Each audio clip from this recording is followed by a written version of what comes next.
अस्सलाम वालेकुम my dear students. आज हम अपना न्यू टॉपिक स्टार्ट करने जा रहे हैं, that is nucleic acids. So nucleic acids क्या चीज़ होती है? सो न्यूक्लिक एसिड को स्टार्ट करने से पहले मैं आपको एक चीज़ बताना चाहूँगी जो कि मैं बताना भूल गई थी आपको। हमने प्रीवियस लेक्चर में क्लासिफिकेशन ऑफ अमाइनो एसिड्स को डिस्कस किया था, ठीक हो गया। आपकी बुक में एक टॉपिक मेंशन है, that is functions of amino acids. So basically जो फंक्शंस ऑफ अमाइनो एसिड्स होते हैं वो फंक्शंस ऑफ प्रोटीन होते हैं, दोनों सेम होते हैं। आपने अगर फंक्शंस ऑफ प्रोटीन आपको अच्छे से आता है, आपने उसको प्रिपेयर कर लिया, तो फिर आपको अलग से फंक्शन ऑफ अमाइनो एसिड्स याद करने की ज़रूरत नहीं है। सो फंक्शंस ऑफ प्रोटीन और फंक्शंस ऑफ अमाइनो एसिड्स दोनों सेम है, इसमें एज सच कोई डिफरेंस नहीं है, ठीक हो गया। क्योंकि आपको पता है कि जब बहुत सारे छोटे छोटे अमाइनो एसिड्स आपस में मिलते हैं तो डैट इज़ प्रोटीन्स बनाते हैं। सो फंक्शन ऑफ प्रोटीन आ जाए, फंक्शन ऑफ अमाइनो एसिड्स आ जाए, सो दोनों आपने सेम लिखने हैं, ठीक हो गया। सो अब हम आते हैं अपने चैप्टर के ऊपर, that is nucleic acid. Nucleic acid क्या चीज़ होती है? न्यूक्लिक एसिड एक ऐसा मटेरियल होता है जो कि ये सेल का बेसिक यूनिट होता है, ठीक हो गया। सो ये जो है लिविंग सेल्स में ये प्रेजेंट होता है। आपको पता है कि ये सेल है, सेल के अंदर एक पोर्शन होता है जिसे आप कहते हैं न्यूक्लियस। इस न्यूक्लियस के अंदर न्यूक्लियोटाइड प्रेजेंट होता है। न्यूक्लियोटाइड में बेसिकली डीएनए और आरएनए भी हो सकते हैं, ठीक हो गया। सो जो है इसमें हमने क्या करना होता है, ये जेनेटिक प्रॉपर्टी होती है, मारूसी खसूसियात होती है और हेरिडिटी ट्रांसमिशन होती है। इट मीन्स कि आप पेरेंट्स से बच्चे में ये ट्रांसफ़र होती है, ठीक हो गया। सो इस चैप्टर के अंदर हमने न्यूक्लिक एसिड को डिस्कस करना है। These are organic molecules. ये ऑर्गेनिक मॉलिक्यूल्स नेचुरल होते हैं, इस तरह कह सकते हैं। प्रेजेंट इन लिविंग सेल, तमाम जानदारों की बॉडी में ये न्यूक्लिक एसिड प्रेजेंट होता है, ठीक हो गया। सो आपसे एमसीक्यू से पूछ सकते हैं न्यूक्लिक एसिड कहाँ प्रेजेंट होता है। सो फिर आपने कहना है लिविंग सेल्स में, तमाम जितने भी जो लिविंग ऑर्गेन जो सेल्स होते हैं ह्यूमंस के, सो लिविंग सेल्स में ये प्रेजेंट होता है। उसके बाद आपसे पूछेंगे कि न्यूक्लिक एसिड किस चीज़ से बनता है, डैट इज़ न्यूक्लियोटाइड से बनता है। So they are polynucleotide, means a large number of mononucleotide attach with nitrogenous base, sugar and phosphoric acid. जब आप नाइट्रोजीनियस बेस, शुगर और फास्फोरिक एसिड को इकट्ठा करेंगे तो क्या चीज़ कहलाएगी, डैट इज़ न्यूक्लियोटाइड। अगर आप इस पॉली को हटा दें, अगर आप इस पॉली को हटा दें तो that is nucleotide. So nucleotide क्या होगा, अगर आप नाइट्रोजीनियस बेस, शुगर और फास्फोरिक एसिड को इकट्ठा करोगे तो न्यूक्लियोटाइड। अगर आप बहुत सारे नाइट्रोजीनियस बेस, शुगर और फास्फोरिक एसिड को इकट्ठा करोगे तो डैट इज़ पॉलीन्यूक्लियोटाइड, ठीक हो गया। So they are polynucleotide means a large number of mononucleotide. Mononucleotide तब होगा जब एक नाइट्रोजीनियस बेस, शुगर और फास्फोरिक एसिड को आप कंबाइन करेंगे तो मोनोन्यूक्लियोटाइड कहलाएगा। जब ज़्यादा करोगे सो फिर क्या कहलाएगी, पॉलीन्यूक्लियोटाइड, ठीक हो गया। सो अब आपसे एमसीक्यू से पूछ सकते हैं कि न्यूक्लिक एसिड कहाँ पे प्रेजेंट होता है, डैट इज़ लिविंग सेल्स में, ये ऑर्गेनिक होते हैं। फिर उसके बाद वो आपसे पूछ सकते हैं कि न्यूक्लिक एसिड किस चीज़ से बनता है, डैट इज़ न्यूक्लियोटाइड से बनता है। पॉलीन्यूक्लियोटाइड्स क्या चीज़ होती है, अगर आप बहुत सारे नाइट्रोजीनियस बेस, शुगर और फास्फोरिक एसिड को कंबाइन करते हो तो डैट इज़ पॉलीन्यूक्लियोटाइड, ठीक हो गया। सो आई थिंक सो आपको ये चीज़ क्लियर हो गई होगी। अब हम बात करते हैं डिस्कवरी के ऊपर। So firstly discovered in the nuclei of pus cell. जो डिस्कवर किया था साइंटिस्ट ने पहले, वो क्या चीज़ डिस्कवर की थी, डैट इज़ पस सेल्स। अब पस सेल्स क्या होते हैं, फॉर एग्जांपल दाना होता है, दाने के अंदर जो भी मवाद होता है सो उसे आप पस सेल्स कहते हैं, ठीक है। कब की थी, इन 1869। फॉर एग्जांपल सपोज करें कि यहाँ पे एक दाना नजर है, सो आपने क्या किया है, उस मवाद को निकाला और माइक्रोस्कोप में ऑब्जर्व किया। ऑब्जर्व करने के बाद जो है आपको क्या चीज़ नजर आई, सेल। सेल के अंदर क्या चीज़ प्रेजेंट होती है, डैट इज़ न्यूक्लिक एसिड आपको नजर आए, ठीक हो गया। So and then in sperms head, और सेकंड टाइम क्या चीज़ देखी गई, स्पर्म्स। आपको पता है स्पर्म्स की सलाहियत होती है कि वो न्यू जनरेशन प्रोड्यूस कर सकते हैं। सो ये आपका हेड है और ये आपका टेल है। सो इसके अंदर भी न्यूक्लियस आपको दिखाई दिया है, ठीक हो गया। सो अब आपसे ये पूछ सकते हैं कि जो फर्स्टली डिस्कवर्ड हुआ था वो कब हुआ था, इन 1869। और क्या चीज़ डिस्कवर्ड हुई थी, न्यूक्लाई ऑफ पस सेल्स। पस सेल्स के अंदर न्यूक्लाई प्रेजेंट थे, ठीक हो गया। फिर उसके बाद सेकंड टाइम क्या चीज़ जो है सेकंड टाइम क्या चीज़ थी, स्पर्म्स हेड इन 1872। ये आपने सन याद करने हैं, ठीक है, ये आपसे एमसीक्यूज़ में पूछ सकते हैं। साइंटिस्ट कौन था, by Friedrich Miescher. Friedrich Miescher ने इसको डिस्कवर किया था। सो फिर फ्रेडरिक मिशन ने किसका नाम दिया था? ही नेम देम न्यूक्लियन। अब ये आपसे MCQ से पूछ सकते हैं कि जो फ्रेडरिक मिशन है उसने न्यूक्लिक एसिड का नाम दिया या न्यूक्लियोटाइड का नाम दिया या न्यूक्लियन का नाम दिया। सो फिर आपने कहना है कि फ्रेडरिक मिशन ने न्यूक्लियन का नेम दिया। ठीक हो गया। अब मैं आपको रिपीट करती हूँ दोबारा से MCQs आपसे पूछेंगे न्यूक्लिक एसिड्स। ठीक हो गया। सो ये ऑर्गेनिक मॉलिक्यूल्स होते हैं, कहाँ पे प्रेजेंट होते हैं? लिविंग सेल्स में। न्यूक्लिक एसिड किससे बना होता है? न्यूक्लियोटाइड से बना होता है। सो न्यूक्लियोटाइड क्या चीज़ है? जब नाइट्रोजीनियस बेस शुगर और फास्फोरिक एसिड को कंबाइन करोगे तो न्यूक्लियोटाइड। जब बहुत सारे नाइट्रोजीनियस बेस शुगर और फास्फोरिक एसिड को कंबाइन करोगे तो दैट इज पॉलीन्यूक्लियोटाइड। ठीक हो गया। उसके बाद डिस्कवरी पहली जो डिस्कवर हुई थी that is nuclei of pulses. जो दाना होता है, अगर दाने के अंदर आप उस जो मवाद होता है सो उसे आप पल्सेस कहते हैं। अगर आप उस मवाद को माइक्रोस्कोप में ऑब्जर्व करेंगे तो क्या होगा? उसके अंदर आपको सेल प्रेजेंट होता है। सो सेल के अंदर क्या चीज़ नज़र आएगी? आपको न्यूक्लिक एसिड नज़र आएगा। ठीक हो गया। And then in sperms head, sperms में भी आपको न्यूक्लिक एसिड नज़र आता है। सो ये आपका हेड है और ये आपका टेल है। सन आपने याद रखने हैं इन 1869 nuclei of pulses sperms head कब हुए थे? 1872। किस साइंटिस्ट ने इसको डिस्कवर किया था? बाय फ्रेडरिक मिशन ने। और इसको किस चीज़ का नेम दिया? डेट इज़ न्यूक्लियन का नेम दिया। ठीक है। आई थिंक सो आपको ये चीज़ क्लियर हो गई होगी। अगर फिर भी कोई क्वेश्चन है तो वो आप मुझसे क्वेश्चन कर सकते हैं। ठीक हो गया। उसके बाद है टाइप्स ऑफ न्यूक्लिक एसिड। सो आपसे MCQs में पूछ सकते हैं कि न्यूक्लिक एसिड की कितनी टाइप्स होती हैं। सो फिर दो तरह की इसकी टाइप्स होती हैं। फर्स्ट आपके पास है DNA, सेकंड आपके पास RNA। ठीक हो गया। सो DNA क्या चीज़ होती है? Deoxy ribo nucleic acid. जबकि RNA राइबो न्यूक्लिक एसिड ये डबल स्ट्रैंडेड मॉलिक्यूल्स होते हैं। ठीक हो गया। जो पीपल्स जो इंडिविजुअल लोग होते हैं सो उनके अंदर डबल स्ट्रैंडेड मॉलिक्यूल्स होते हैं। But in case of virus के केस में देखा जाए तो ये सिंगल स्ट्रैंडेड होते हैं। ठीक हो गया। जबकि जो RNA होते हैं वो सिंगल स्ट्रैंडेड होते हैं। अगर वायरस के केस में देखा जाए तो ये डबल स्ट्रैंडेड होते हैं। आपने इस तरह नहीं कहना कि DNA डबल स्ट्रैंडेड होते हैं, बल्कि डबल भी होते हैं और सिंगल भी होते हैं। अगर हम वायरस के केस में देखेंगे तो क्या होगा? ये सिंगल स्ट्रैंडेड होंगे। ठीक हो गया। सो उसके बाद है components of nucleic acid. Nucleic acid बनाने के लिए आपको क्या क्या कंपोनेंट्स चाहिए? सो आपके पास वही 3 कंपोनेंट्स हैं, नाइट्रोजीनियस बेस, शुगर और फास्फोरिक एसिड।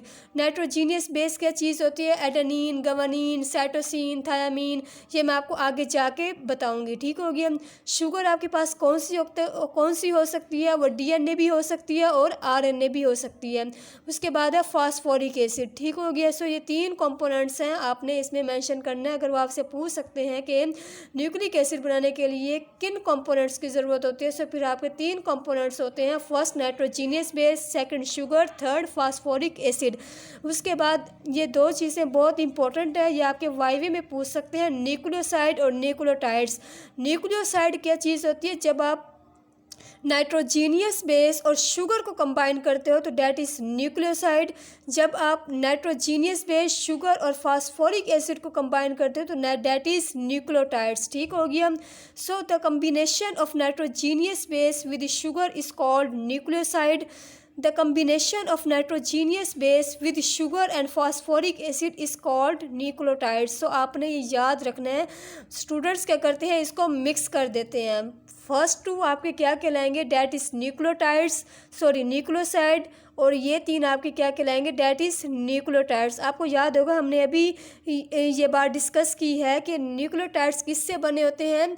न्यूक्लियोटाइड्स बेसिकली जब आप नाइट्रोजीनियस बेस, शुगर और फास्फोरिक एसिड को कंबाइन करते हो तो डेट इज़ न्यूक्लियोटाइड्स। ठीक हो गया। सो वही चीज़ मैंने यहाँ पे मेंशन की है, the combination of nitrogenous base with sugar and phosphoric acid is called nucleotides. ठीक हो गया। अब हम इस टेबल को देखते हैं, बल्कि हम पहले नाइट्रोजीनियस बेस को डिस्कस कर लेते हैं, फिर हम उसके बाद इस टेबल को देखेंगे। आपको इस तरह से समझ नहीं आएगी। ठीक हो गया। सो हम जो है नाइट्रोजीनियस बेस को डिस्कस कर लेते हैं पहले। सो नाइट्रोजीनियस बेस क्या होते हैं? नाइट्रोजीनियस बेसिकली जो इसकी जो बेसिस होते हैं वो 2 तरह के होते हैं, प्यूरीन एंड पिरिमिडीन। प्यूरीन में आपके पास क्या क्या चीज़ें प्रेजेंट होती हैं? That is adenine and guanine. ये DNA के स्ट्रक्चर में भी प्रेजेंट होता है और RNA के स्ट्रक्चर में भी प्रेजेंट होता है। बट डिफरेंस कहाँ पे होता है वो मैं आपको अभी बताती हूँ। ठीक हो गया। सो पिरिमिडीन में साइटोसिन, थायामीन एंड यूरेसिल। जो डीएनए का स्ट्रक्चर होता है वहाँ पे थायामीन प्रेजेंट होता है, जबकि आरएनए के स्ट्रक्चर में यूरेसिल होता है। सो आप यहाँ से भी एग्जामिन कर सकते हैं, अगर थायामीन होगा तो किस में आएगा, ये डीएनए के स्ट्रक्चर में आएगा, अगर यूरासिल होगा तो आरएनए के स्ट्रक्चर में आएगा। ठीक हो गया। सो एडेनिन से आप ए रिप्रेजेंट करेंगे, गवानीन से जी रिप्रेजेंट करेंगे, साइटोसिन से आप सी रिप्रेजेंट करेंगे, थायामीन से आप टी रिप्रेजेंट करेंगे और यूरासिल से आप यू रिप्रेजेंट करेंगे। ठीक हो गया। सो अगर आपने कॉम्प्लीमेंट्री बॉन्डिंग बनानी है, याद रखिएगा हमेशा एडेनिन जो है वो थायामीन के साथ बाइंड करता है। ऐसा नहीं होता कि एक प्यूरीन के साथ बाइंड करे, नहीं, प्यूरीन हमेशा पायरिमिडीन के साथ बाइंड करती है। ठीक हो गया। सो एडेनिन किसके साथ बाइंड करेगा, थायामीन के साथ बाइंड करेगा, और जो गवानीन है वो साइटोसिन के साथ बाइंड करेगा। अगर आपको इस तरह से मुश्किल लगता है तो फिर आप इस तरह से प्रिपेयर कर सकते हैं मेमोराइज़ करने के लिए। ए टी से एट, जी से गवर्नमेंट, सी से कॉलेज, एट गवर्नमेंट कॉलेज। आप हमेशा जो है बॉन्डिंग बनाने के लिए एडेनिन थायामीन के साथ बाइंड करेगा। अब आप देख सकते हैं अगर मैं इस यूरेसिल को हटा दूं, ठीक हो गया। सो थायामीन किसके स्ट्रक्चर में आता है, सो डीएनए के स्ट्रक्चर में आता है।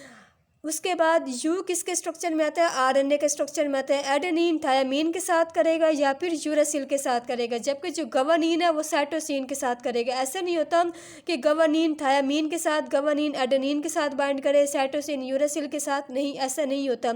जहाँ एडेनिन होगा वहाँ थायामीन लगेगा, जहाँ गवानीन होगा वहाँ साइटोसिन लगेगा। ठीक हो गया। सो आपने इसको याद रखना है। मैं फिर रिपीट कर देती हूँ, नाइट्रोजीनियस बेसिस क्या होते हैं, दो तरह के होते हैं, प्यूरीन एंड पिरिमिडीन। प्यूरीन्स में आपके आते हैं एडेनिन, गवानीन। अब आप देख सकते हैं प्यूरीन में वाई नहीं है, सो एडेनिन में भी वाई नहीं है और गवानीन में भी वाई नहीं है। सो प्यूरीन में फिर एडेनिन और गवानीन आएंगे। ठीक है। अब पायरिमिडीन में वाई शो हो रहा है, सो साइटोसिन में वाई है, थायामीन में भी वाई है, सो पिरिमिडीन में फिर साइटोसिन और थायामीन होंगे। इस तरह से भी आप मेमोराइज कर सकते हैं। और थायामीन और यूरासिल आएंगे, क्योंकि आपको पता है कि जो थायामीन होता है वो डीएनए के स्ट्रक्चर में होता है और यूरासिल आरएनए के स्ट्रक्चर में होता है। सो आप इस तरह से बना सकते हैं, ए टी से एट, जी से गवर्नमेंट, सी से college, at government college. At adenine जो है थायामीन के साथ बाइंड करेगा। कभी भी ऐसा नहीं होगा कि अगर आप थायामीन के साथ गवानीन बाइंड करेंगे तो ये बॉन्डिंग नहीं बनेगी, इसमें म्यूटेशन आएगी, चेंजेस आएंगी। ठीक हो गया। सो हमेशा ये बॉन्डिंग बनती है एडेनिन से थायामीन, जी से साइटोसिन। इसे हम कहते हैं कम्प्लीमेंट्री बॉन्डिंग। कम्प्लीमेंट्री बॉन्डिंग आप बना सकते हैं। ठीक हो गया। फॉर एग्जांपल आपके पास एडेनिन है, गवानीन है, साइटोसिन है, जहाँ एडेनिन होगा वहाँ आप थायामीन लगा देंगे, जहाँ साइटोसिन होगा वहाँ आप गवानीन लगा देंगे, जहाँ यूरासिल होगा वहाँ आप एडेनिन लगा देंगे। ठीक हो गया। सो आप इस तरह से कम्प्लीमेंट्री बॉन्डिंग बना सकते हैं। अब हम आते हैं उस टेबल्स के ऊपर, फिर आपको अच्छे से क्लियर होगा। अब आप देख सकते हैं डीएनए और आरएनए।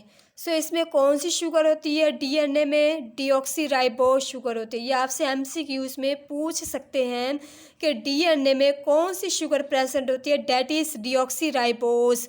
फिर उसके बाद वो आरएनए में पूछ सकते हैं कि आरएनए में कौन सी शुगर प्रेजेंट होती है, डेट इज़ राइबोस। ठीक हो गया। उसके बाद नाइट्रोजीनियस बेसिस। जो नाइट्रोजीनियस बेसिस होते हैं दो तरह के होते हैं, प्यूरीन, पिरिमिडीन।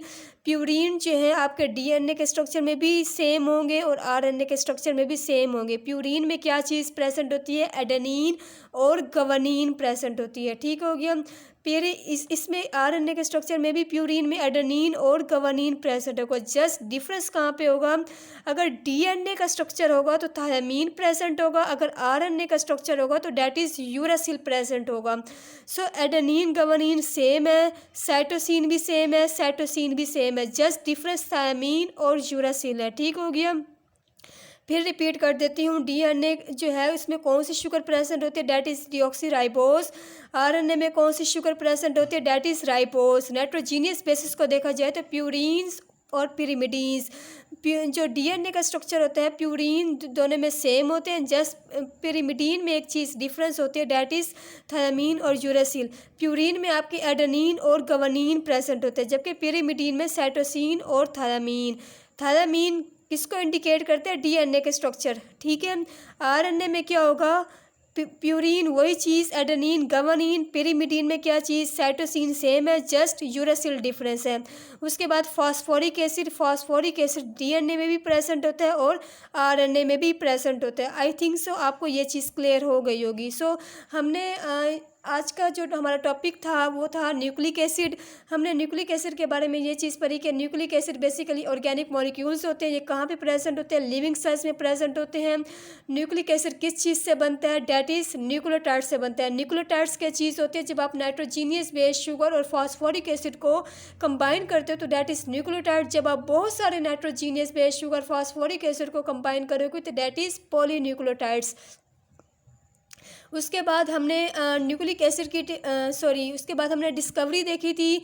जो साइंटिस्ट का नेम था फ्रेडरिक मिशर ने न्यूक्लियाई ऑफ बेस्ट सेल्स को भी डिस्कवर किया इन 1869 में, और सेकंड टाइम स्पर्म्स हेड को भी डिस्कवर किया। सो फ्रेडरिक मिशर ने फिर किसका नाम दिया, डैट इज न्यूक्लियोन का नाम दिया। उसके बाद हमने न्यूक्लिक एसिड की टाइप्स देखी। न्यूक्लिक एसिड की टाइप्स बेसिकली दो तरह की होती है, डीएनए, आरएनए। डीएनए क्या है, deoxy nucleic acid, RNA ribo nucleic acid. So इसमें डबल स्ट्रैंडेड मॉलिक्यूल होते हैं और इसमें सिंगल स्ट्रैंडेड मॉलिक्यूल होते हैं। But in case of virus में क्या होता है कि ये सिंगल स्ट्रैंडेड होते हैं और ये डबल स्ट्रैंडेड होते हैं। इसमें एक्सेप्शंस होती रहती हैं, ठीक होगी हम। सो कंपोनेंट्स ऑफ न्यूक्लिक एसिड बनाने के लिए आपको किन कंपोनेंट्स की ज़रूरत होती है। फर्स्ट आपके पास नाइट्रोजीनियस बेस, जो सेकंड है वो शुगर है, और थर्ड आपके पास फास्फोरिक एसिड। शुगर आपके पास डीएनए भी हो सकती है और आरएनए भी हो सकती है। नाइट्रोजीनियस बेस आपका adenine, guanine, cytosine, thiamine, uracil. उसके बाद न्यूक्लियोसाइड क्या होता है, जब आप नाइट्रोजीनियस बेस और शुगर को कंबाइन करोगे तो डैट इज न्यूक्लियोसाइड। जब आप नाइट्रोजीनियस बेस, शुगर और फास्फोरिक एसिड को यानी इन तीनों को कंबाइन करोगे तो डैट इज न्यूक्लियोटाइड्स। फिर उसके बाद हमने स्ट्रक्चर देखा, जो है इसका टेबल देखा कि डीएनए और आरएनए में कौन सी शुगर प्रेजेंट होती है और कौन से नाइट्रोजीनियस बेसिस होते हैं और फास्फोरिक एसिड। सो डीएनए में कौन सी शुगर प्रेजेंट होती है, डैट इज डीऑक्सीराइबोस। आरएनए में कौन सी शुगर होती है, that is ribose. Nitrogenous base दोनों में सेम होते हैं, प्यूरीन में एडेनिन और गवानीन। जस्ट डिफरेंस कहाँ पे आता है कि जो डीएनए का स्ट्रक्चर होता है वहाँ पे थायामीन आता है, जबकि जो यूरासिल है वो आरएनए के स्ट्रक्चर में आता है। सो फास्फोरिक एसिड दोनों में प्रेजेंट होता है, ठीक हो गया। कंप्लीमेंट्री बॉन्डिंग बनाने के लिए याद रखिएगा हमेशा एडेनिन जो है वो थायामीन के साथ बाइंड करता है और जो गवानीन है वो साइटोसिन के साथ बाइंड करता है। ऐसा नहीं होता कि आप जो है प्यूरीन को प्यूरीन के साथ बाइंड करें और पिरिमिडीन को पिरिमिडीन। सो फिर इसमें क्या होगा, इसमें म्यूटेशन आ जाएंगी, चेंजेस आ जाएंगे, या आपकी बॉन्डिंग नहीं बनेगी। सो आपकी जो बॉन्डिंग बनाने के लिए एडेनिन थायामीन के साथ बाइंड करेगा और गवानीन साइटोसिन के साथ बाइंड करेगा। इट मीन्स एक प्यूरीन पिरिमिडीन के साथ बाइंड करता है, ठीक हो गया। सो आई थिंक सो आपको आज का लेक्चर समझ आ गया होगा। अगर इसमें से किसी का कोई क्वेश्चन है तो वो मुझसे क्वेश्चन कर सकता है, ठीक हो गया। सो अगर आपको वीडियो पसंद आती है so please like this video and subscribe my channel. Thank you so much. Allah हाफिज़।